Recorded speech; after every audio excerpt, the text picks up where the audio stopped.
अखिल भूमंडलीय सर्व शिरोमणि मुनि समाज के संस्थापक आदि मुनीश्वर योगेश्वर सदगुरुदेव शिव मुनि महाराज की जय। उपस्थित मुनि वृंद, साधु सज्जन वृंद, संत वृंद, साधक वृंद, आध्यात्म ज्ञान के जिज्ञासुओं और प्रेमियों, सभी श्रोता वृंद, आप सभी को मेरा कोटिशः नमन, सप्रेम जय जीव। तो आध्यात्मिक चर्चा चल रही है और हम लोग सदगुरुदेव शिव मुनि महाराज की रचित प्रणवों की महिमा पर चर्चा कर रहे हैं और इसमें ओम का महत्व बतलाए हैं गुरुदेव। ओम की महिमा बतलाए हैं जिसमें सभी वेद, चारों वेदों के अंदर और उपनिषदों के अंदर इसकी महिमा गाई गई है।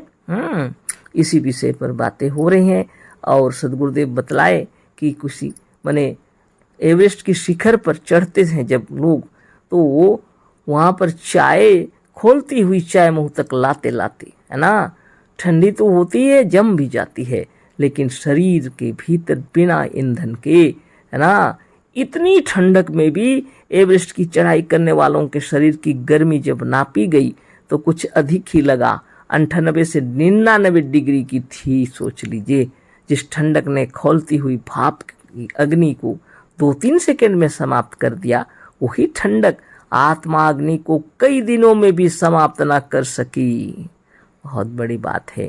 इसलिए आप स्वस्थ और निरोग रहना चाहते हैं और आप इस स्थूल शरीर में रहते हुए, इस स्थूल में जगत में रहते हुए आनंद विभोर रहना चाहते हैं, तो अच्छी तरह प्रणवों की विधि सीख करके नित्य ही योगाभ्यास कीजिए। चक्र भेदन, साधन, ध्यान, तपस्या भी सीख लीजिएगा तो और अच्छी बात है। लेकिन अगर प्रणव भी सीख गए, बहुत बड़ी बात, नित्य अभ्यास कीजिए और प्रणव करते हुए आपकी समस्त इच्छाएं पूरी हों, शरीर निर्मल और निरामय रहे और इस संसार में आनंद से विचरण करें। तो इस पर चर्चा हो रही है। यह अंतिम थोड़ा सा पैराग्राफ सब बाकी है, इसको पूरा कर देते हैं, यह पूरा हो जाएगा। यहाँ एक बात विशेष रूप से जानने योग्य है कि जैसे दधि मंथन के समय दधि के कण कण में आंदोलन मच जाता है और उसी के कण कण नाच उठते हैं, उसी तरह ठीक तौर से प्रणवों के उच्चारण से शरीर के कण कण या अणु अणु झनझना कर नाच उठते हैं। शरीर में यह दशा विशेषकर मस्तिष्क के अणुओं का होता है। इस मंत्र की गूढ़ बातें वही समझ सकता है जो इस साधन से परिचित है। बहुत सी बातें हैं, पर एक बात और है, बिना सामने बैठकर समझाए यह सब समझ में नहीं आ सकता। इसलिए इस विज्ञान और साधन को जानने के लिए इस महामंत्र की दीक्षा ग्रहण कीजिए, है ना। दधि का जब मंथन होता है तो कण कण में आंदोलन मच जाता है, गुरुदेव उदाहरण दिए हैं। उसी तरह इस प्रणवों के उच्चारण से शरीर के कण कण में झनझना कर नाच उठते हैं। शरीर के कण कण, सेल्स सेल्स, कोष कोष, है ना, सोच लीजिए। और यह विशेषकर मस्तिष्क के अणुओं में होना आरंभ हो जाता है। और इस मंत्र की गूढ़ तत्व को वही समझ सकते हैं जो इस साधन से परिचित हैं, है ना। इसलिए आप भी इसको अच्छी तरह सीख लीजिए। गुरुदेव कह रहे हैं बहुत सी बातें हैं, पर एक बात और है, बिना सामने बैठकर समझाए यह सब समझ में नहीं आ सकता। इसलिए इस विज्ञान और साधन को जानने के लिए इस महामंत्र की दीक्षा ग्रहण कीजिए। दीक्षा लेने पर ही बताया जाता है। ऋषि मुनियों के समय से यह गुप्त रूप से रहा है ना।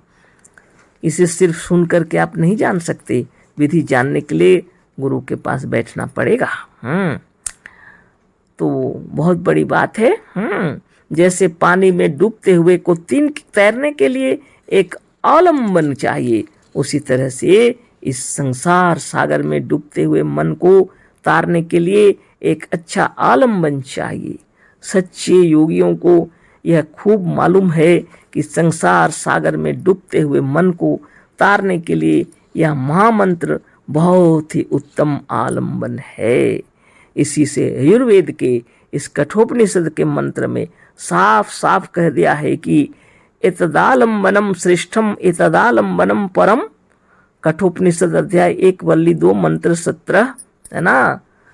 गुरुदेव लिखे, जैसे पानी में डूबते हुए को तैरने के लिए एक अवलंबन की आवश्यकता पड़ती है, एक सहारा जरूरत है ना। इस संसार सागर में डूबते हुए मन को तारने के लिए एक अच्छा आलम्बन चाहिए। सच्चे योगियों को यह खूब मालूम है कि संसार सागर में डूबते हुए मन को तारने के लिए यह महामंत्र बहुत ही उत्तम आलम्बन है।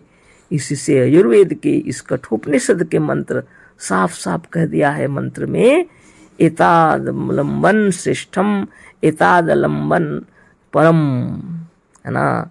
प्रणव महामंत्र का आलंबन ही श्रेष्ठ है और यही बहुत बड़ा आलंबन है। मन को जो तार दे, जो मन को इस संसार सागर से तरा दे, उसी को मंत्र कहते हैं। इसी से ओंकार ही मंत्र सिद्ध होता है, क्योंकि इसके उच्चारण से प्रत्यक्ष ही देखा जाता है कि मन का स्थूल संसार और शरीर से संबंध छूट जाता है। अतः मन को तारने के लिए यह सर्वश्रेष्ठ है। जब ध्यान लगाने लगेंगे तो बाहरी दुनिया से हटकर मन एकाग्र होने लगता है, और जब इतना एकाग्र हो जाता है तो इस शरीर का भी ध्यान छूट जाता है। इसका मतलब आप यह मत सोचिए कि आप मर जाएंगी, यह तो अमर होने का ज्ञान है ना। तो मन को तारने के लिए कहे हैं गुरुदेव, इसको फिर से सुन लीजिए उन्हीं की शब्दों में, प्रणव महामंत्र का अवलंबन ही श्रेष्ठ है और यही बहुत बड़ा आलंबन है। मन को जो तार दे, जो मन को इस संसार सागर से तरा दे, उसी को मंत्र कहते हैं। इसी से ओंकार ही मंत्र सिद्ध होता है, क्योंकि इसके उच्चारण से प्रत्यक्ष ही देखा जाता है कि मन का स्थूल संसार और शरीर से संबंध छूट जाता है। अतः मन को तारने के लिए यह सर्वश्रेष्ठ है। अतः यह ओम मंत्रों का राजा महामंत्र है ना। इसलिए ओम को मंत्रों का राजा कहा गया है, महामंत्र कहा गया है। श्रद्धा भक्ति के साथ सच्चे योगी सदगुरु से विधि के साथ इसकी दीक्षा लेनी आवश्यक है ना। इसलिए श्रद्धा भक्ति के साथ सच्चे योगी को सदगुरु से विधि पूर्वक इसकी दीक्षा लेनी चाहिए, बहुत आवश्यक है। इस मंत्र से आत्मबल तो बढ़ता ही है, शरीर के अणु अणु अवयव अवयव और अंग अंग परिपुष्ट हो जाते हैं, है ना। बहुत बड़ी बात है। सामवेद के छांदोग्य उपनिषद में सबसे ऊपर ही इस मंत्र के पहले उच्चारण रूप में बहुत स्पष्ट कहा है, आप्यावतु मामांगाग्नि वाक्य प्राण चक्षु श्रोत्रमयो दलमिंद्रयाणी। प्रणव ओम हमारे अंगों को पुष्ट कर दे या उसमें संजीवन ला दे। ठीक इसी तरह से ओम द्वारा हमारी वाणी, प्राण, नेत्र और श्रोत्र भी सजीव और पुष्ट हों। सोचिए, ओम आप्यावतु ममागाग्नि प्राणश्चक्षु श्रोत्रमयो दलमिंद्रयाणी। कितनी बड़ी बात है। ओम कितनी बड़ी बात है ना। प्रणव ओम हमारे अंगों को पुष्ट कर दे या उसमें संजीवन ला दे। ठीक इसी तरह से ओम द्वारा हमारी वाणी, प्राण, नेत्र और श्रोत्र भी सजीव और पुष्ट हों। सोच लीजिए, शरीर का रोम रोम निर्मल निरामय हो जाता है। इस प्रणव को कोटि कोटि नमन है और सद्गुरुदेव को कोटि कोटि नमन है, जिन्होंने इतने महिमा बतलाकर हम लोगों को सचेतन कर दिए, जागरूक कर दिए और हम लोग प्रणव के ओर मन ध्यान लगाने लगे, है ना। तो आप हो या हम, सिर्फ पढ़ने से, सिर्फ सुनने से इसकी महिमा मालूम नहीं पड़ेगी। नित्य ही जाप करना पड़ेगा, समय निकाल कर, जब भी फुर्सत मिल जाए।